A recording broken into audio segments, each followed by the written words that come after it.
Cześć, tu Andrzej, Świat Ducha.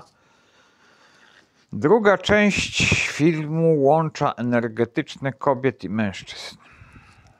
W pierwszej części opisałem relację poprawną między mężczyzną a kobietą i przeszliśmy do relacji niepoprawnej, można powiedzieć patologicznej. Tej patologii jest dosyć dużo w społeczności ludzkiej. No i tak zacząłem od tego, że mężczyzna ma symbionta, a kobieta ma wejście. Może być odwrotnie, to znaczy kobieta może mieć symbionta, czyli krokodyla, wspomaganie od ciemnej strony, nadludzkie energie, tak? I wtedy, kiedy kobieta ma symbionta, to się wydaje super atrakcyjna. Te energie krokodyle są atrakcyjne. Bardzo często kobiety wybierają sobie, ich dusze wybierają krokodyla budialnego, tego takiego, który odpowiedzialny jest za piękno, za wartości. Ojejku. Wtedy taka pani, jakby to można powiedzieć, no ma specyficzny czar. I odkryłem, że takie kobiety można opisać taką cechą, że są nieodgadnione. Czyli to nie jest już taka zwykła kobieta, tylko po prostu mężczyźni się zachwycają. No, ja nie wiem, co tam jest. To tam jest jakieś coś głębokiego, coś czego nie wiem, co nie znam, coś, co bym chciał rozpoznać, o co tam chodzi, jak ona funkcjonuje. Ona taka jest ponętna, pociągająca, prawda? No, tak.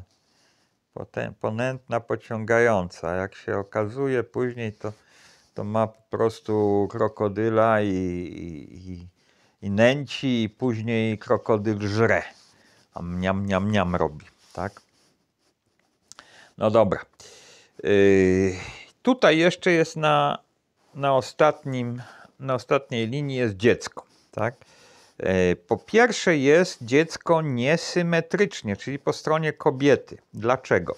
Dlatego, że jeżeli mężczyzna ma symbionta, to bardzo często jest niezgoda w małżeństwie, która może się przekształcić w rozejście się małżonków, separację, rozwód, tak? Ja to się śmieję, że dziecko jest własnością kobiety. Można pójść do sądów powszechnych w Polsce i się przekonać, tak, że to w ten sposób działa. Chociaż to nie ma, że tak powiem, do końca takiego złego efektu, ponieważ mężczyzna często ma symbionta i oddawanie osobie z symbiontem dziecka, no to po prostu jest tak jakby wpuszczanie w paszczę lwa tego dziecka, tak można powiedzieć. Kobieta oczywiście nie jest jakoś specjalnie czystsza czy krystaliczna. Nie należy tego brać w ten sposób, bo kobieta też no, musiała nie mieć oczu, żeby go brać za męża, tak? Albo za partnera, albo żeby się z nim przespać, tak? No też musiała mieć swoje po prostu problemy. Niemniej dziecko bardzo często przypada kobiecie. No, przykładem może być tak, że jest to dziewczynka, no i mama z dziewczynką mieszka i żyje, ale ta dziewczynka coś bardzo rozrabiająca. Dlaczego? No bo za mężczyzną, za swoim ojcem tęskni i jeżeli on jest jeżeli on ma, czy ma symbionta, no to jej dusza też mówi, no to przecież dla jakiegoś powodu on ma tego symbionta, on taki atrakcyjny jest, ojo, fajny taki, a moja mama to taka, to taka nudzi mnie, męczy, ciągle czegoś chce, to przecież jest do niczego takie życie, nie? Także dziecko w relacji, gdy w małżeństwie jest symbiont, kiedy są po prostu nadludzkie, ciemne energie, no to dziecko zbiera bardzo ciężko. Karmę po prostu zbiera. Może znacie taką nazwę DDA, to się nazywa dorosłe dzieci alkoholików. To się nazywa tak z powodu tego, iż ci ludzie, no jakby to powiedzieć, niby są dorośli, ale ich dzieciństwo zostało mocno nadszarpnięte i dlatego nazywane są dorosłymi dziećmi, ponieważ jakby nie przeszły często takiego prawdziwego dojrzewania. Nie przeszły w fazę bycia osobą dorosłą tak prawdziwie i często ich psychika, no niestety, nie jest jeszcze dobrze dostosowana. Tak? Dlaczego? No bo mają traumy z przeszłości. Traumy przyszłości nie pozwalają im poprawnie funkcjonować i takie osoby są w jakiś tam sposób pokrzywdzone, tak? Przez swój los. Dobra. To tyle o dziecku. Natomiast tutaj jeszcze chciałem powiedzieć o sprawie psychologicznej. Jak to psychologowie na to patrzą? Psychologowie patrzą na tą relację mężczyzna-kobieta, gdzie mężczyzna jest narcystyczny i agresywny i ja mówiłem, że ma symbionty czy krokodyle. To niestety psychologowie to biorą lekko. Nie biorą tej głębi, chociaż widzą straszne, destrukcyjne efekty działania takiego człowieka narcystycznego, takiego, który ma wspomaganie z ciemnej strony. Nierzadko pije, nierzadko jest uzależniony, nierzadko jest po prostu uzależniony od jakiegoś, dajmy na to, gniewu, wściekły chodzi cały dzień, tak, i tak dalej. No to widzą psychologowie, że kobieta ma z nim problem, tak, no mam problem. Dajmy na to tak, no, kobieta mówi o swoich przeżyciach do swojego męża, tego narcyza z symbiontem, tak, mówi i ma nadzieję, że on ją wreszcie wysłucha, że on ją wreszcie zrozumie. No, on ma lepszy dzień dzisiaj, tak, to może wreszcie do niego coś dotrze. No ja mam taką dużą nadzieję, przecież taka jestem dzisiaj spokojna, ja nic od niego nie chcę, tylko chcę powiedzieć o swoich przeżyciach, tak? Narcyzowi z symbiontem? Pani się puknie w czoło? Może? No oczywiście narcyz będzie po prostu umniejszał te przeżycia swojej żony, będzie ją poniżał. Tutaj jest bardzo piękne opisy są pani Beaty Niewińskiej na YouTube. Bardzo, bardzo konkretne, bardzo takie. Mówi tak, no ten narcyz robi matactwo, mataczy. celowo patrzy na nią z góry, mówi z protekcjonalnym tonem, wynosi się, wyśmiewa się, ha, no i co? I co jeszcze powiesz, tak? No i tak to przeżywasz, prycha ironicznie, tak? Ale kobieta nie ustępuje. Kobiety nie mają, mówię wam, wewnętrznego takiego kompasu. One nie wiedzą, jakim ich własny ojciec nie umiał ich nauczyć, bo sam niewiele wiedział, sam był zraniony jakoś, tak, to one też niestety nie będą miały dobrego wzorca i też będą pogubione życiowo. I będą próbowały wobec tego narcyza być takie dobre, wiesz, ja to tutaj zrobię dobry mu obiad, to może go udobrucham, tak? No ale narcyz po prostu robi, gasi ją, umniejsza, zaprzecza jej rzeczywistości. Mówi, co ty mówisz? Kobieto, zastanów się, tak? Pyta się, ale o co ci chodzi? Czemu tak reagujesz? Czemu się czepiasz? Ona zaczyna być wkurzona na niego. To on mówi się, czemu się mnie czepiasz? Co ja ci zrobiłem? Tak? No właśnie. I tutaj niestety idą od razu od krokodyla energie nadludzkie. Od symbionta idą energie nadludzkie, a krokodyl co robi? Robi rany w aurze, gryzie i to się nazywa u mnie w tych obciążeniach, co ja opisałem, to się nazywa pogryzienie. Na świat ducha jest napisane, co to jest to pogryzienie, że to jest po prostu bolesna rana w aurze. I jak taka osoba zostanie pogryziona, bo się stawiała wobec narcyza, bo się stawiała wobec symbionta, tak? Jak zostanie pogryziona taka ofiara, to, tak jak pani Beata pisze, wije się w konwulsjach emocji, nie panuje nad swoim ciałem. Tak, kobiety to potrafią przeżywać. I nie tylko kobiety.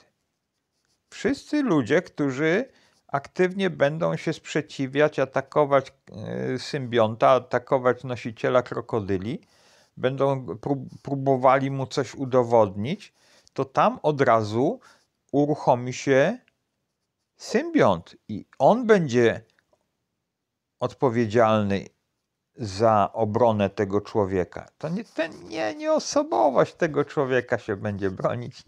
Nie. Tam jest siła silniejsza, duchowa. Tak?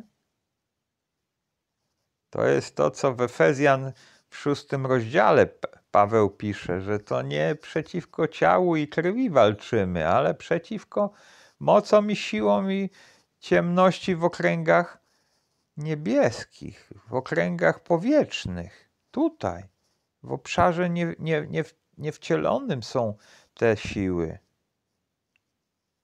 Tak? No i taki butny nosiciel symbionta będzie miał bardzo duże wsparcie. Będzie mówił, tak, no przesadzasz? Jesteś historyczką. Jesteś niestabilna emocjonalnie. Tak? Natomiast na szczęście w obecnych czasach mamy to szczęście, że te informacje o narcyzmie, o agresji w rodzinie, o patologii, o symbiontach zaczynają być dostępne, zaczynają być rozpowszechniane. I może jeszcze psychologowie, że tak powiem, nie są świadomi energetycznie tego, natomiast już bardzo dobrze umieją to wszystko ponazywać psychologicznie, umieją wskazać cechy, umieją wskazać dysfunkcje i już mówią tak, proszę panią, jeżeli pani została skrzywdzona w małżeństwie, jeżeli pani nie była wysłuchiwana, jeżeli pani miała agresywnego małżonka, to zapraszamy na terapię, zapraszamy, żeby pani się z tego wyleczyła, żeby pani to uleczyła, bo pani po prostu ma pewien poziom nieumiejętności radzenia sobie. Pani nie wie, z kim ma pani do czynienia. Tak? Zapraszamy na wideo na YouTube. Zapraszamy. Jest pięknych, wiele kanałów. Cudowne, cudowne. No oczywiście, sorry, tak mówię, że się tak zachwycam, ale tak naprawdę są naprawdę bardzo wartościowe. Wartościowa wiedza. Tyle tej wiedzy jest. Tyle tej wiedzy jest, bardzo dużo i naprawdę można zorientować się z czym mamy do czynienia. Oczywiście nie energetycznie, tak? Bo tutaj mamy łącza energetyczne między kobietą i mężczyzną. To ja wam mówię o łączach energetycznych. Natomiast psychologowie wam powiedzą o zachowaniach, o cechach, o objawach zewnętrznych. To też jest ważne i to ważne, żeby to poznać, żeby się tego nauczyć,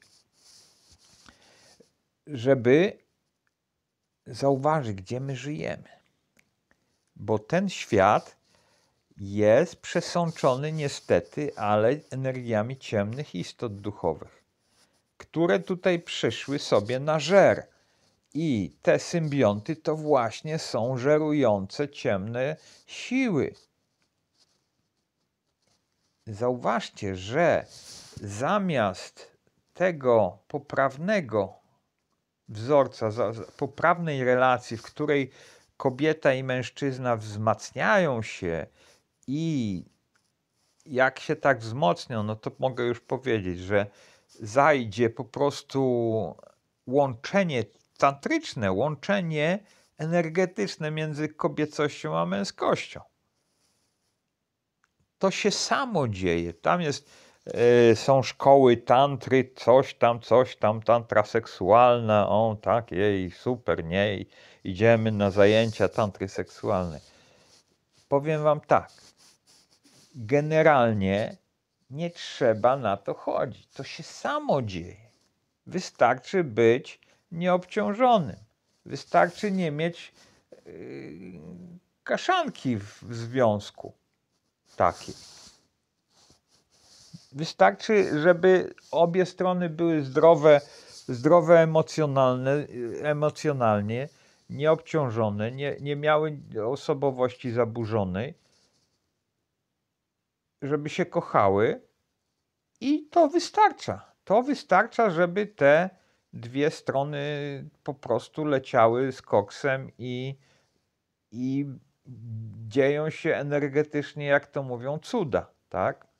Muszą być oczywiście dobrane do siebie te dwie osoby, mężczyzna i kobieta, natomiast energie tam już swoje zrobią, swoje automatem zrobią. Oczywiście warto sobie zobaczyć, co to jest, jak to jest, tak? Jakie są potencjały tam z jednej strony, potencjał z drugiej strony. Natomiast nie pamiętam, żebym kiedykolwiek w jakiejkolwiek szkole tantrycznej słyszał, w jakiejkolwiek książce czytał o tym, że można mieć symbionta i że można mieć wejście i takie osoby po prostu są szkodliwe w tantrze. Jest to krytycznie szkodliwe, żeby w ogóle wchodzić w taką relację z taką osobą, tak? Bo się po prostu nadzieje na krokodyle zębiska człowiek, tak? Wydaje mu się, że jaki ten człowiek jest, taki człowiek jest duchowo obudzony. No tak. Ja takich duchowo obudzonych z krokodylami to znam na pęczki, powiem wam. Na pęczki. I naprawdę wieloma ludźmi z kręgów ezoterycznych, duchowych nie utrzymuję kontaktu właśnie z tego powodu. Żeby na przykład nie być pogryzionym. Tak? Dla prostego mojego własnego komfortu. Żeby nie być pogryzionym. Bo jakbym z jednym czy z drugim utrzymywał kontakt, on jest taki miły, życzliwy, fajny gościu, no tak, jeszcze się tym zajmuje, jeszcze to robi, takie warsztaty zrobił, a jeszcze tutaj, a jeszcze to, a to śmo, tak. Ale ma krokodyla, tak, już nie powiem na jakim poziomie. I co? I jakbym z nim zaczął rozmawiać, zacząłbym z nim korespondować, zacząłbym z nim wymieniać poglądy, tak? No to co by się stało? Zaraz bym miał po prostu podziargane to moje ciało subtelne. Aurę bym miał pojedzoną, poranioną. To się robi naprawdę na chwila i już. Wystarczy. Natomiast, żeby to się zaleczyło, no to panie, to powiem wam, że zaleczenie pogryziem od krokodyla to jest naprawdę dużo czasu zajmuje i to naprawdę czas tutaj nie za bardzo pomaga wręcz. Jeżeli ja bym nie miał umiejętności proszenia wyższej jaźni i Boga o oczyszczenie z pogryzień, to ja bym się wił z bólu. Wiłbym się z bólu przez miesiące. Tak? Ja się nie wiję, bo po prostu umiem prosić o oczyszczenie, umiem prosić o uzdrowienie. Z tego właśnie, z pogryzienia od krokodyli. No nie wiem, czy że tak powiem, proponować szerokiej publice, że mogę to robić, ale mój kolega robił przez jakiś czas. Natomiast powiem wam tak, że ja to wypróbowałem, że moja dusza to jest taka butna, wiecie, taka nie jest taka delikatna jakaś, tylko po prostu taka, no czasami chce nogę między drzwi wsadzić, tak? No i czasami się napotyka na nosicieli krokodyla. I wtedy taka zadziorna dusza potrafi po prostu tak dostać po uszach, że się skręca z bólu. Nieraz to miałem. Nieraz. Tak samo mają na przykład właśnie kobiety, które wybrały sobie mężczyznę takiego atrakcyjnego, no bo on ma krokodyla, to jest atrakcyjny, a później zaczyna od niego wymagać. A wiesz co, bo tutaj tego nie zrobiłeś, a tutaj cię prosiłam, a tutaj w ogóle nie pomyślałeś, tak? A on dziab, bo tylko na to czekał. Tylko czekał na prowokację. I może się bronić wszystkim, co ma. No bo co? Bo ma prawo. Co ona mu mówi? Przecież on jej nie obiecywał, że będzie tego robić, a masz ty, nie? I krokodyl bierze i ją dziabie, tak? A ona się skręca, tak jak pani Niewińska mówi, że kobieta wije się w konwulsjach emocji, nie panuje nad swoim ciałem, a on mówi, czemu tak reagujesz? O co ci chodzi? Tak? Jakaś głupia jesteś, jakaś nie... Co ci chodzi? O co ci chodzi, nie? Także wiecie, wszędzie są pod tym energie. Żyjemy w świecie również energii, nie tylko materii. I to energii subtelnych. Energii, które łączą nas z innymi ludźmi. Możemy łączyć się na zasadzie dobroci, miłości, radości. I daj Bóg, żebyście mieli takie właśnie łączenia, żebyście spotykali takich ludzi i żebyście wybierali takie właśnie relacje. Natomiast łącza energetyczne między kobietą i mężczyzną są bardzo często najsilniejszymi łączami, jakie tylko są, i dusze się łączą tak jak magnes. Mieliście kiedyś 2 magnesy neodymowe. One tak potrafią przylgnąć do siebie, że często trudno je rozdzielić. Tak się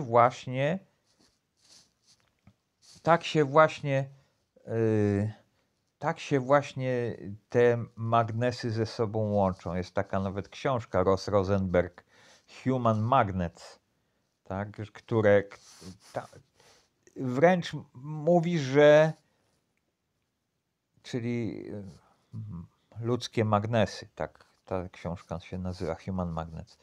Mówi tak, że zranienia obu stron przyciągają się do siebie magnetyczną siłą.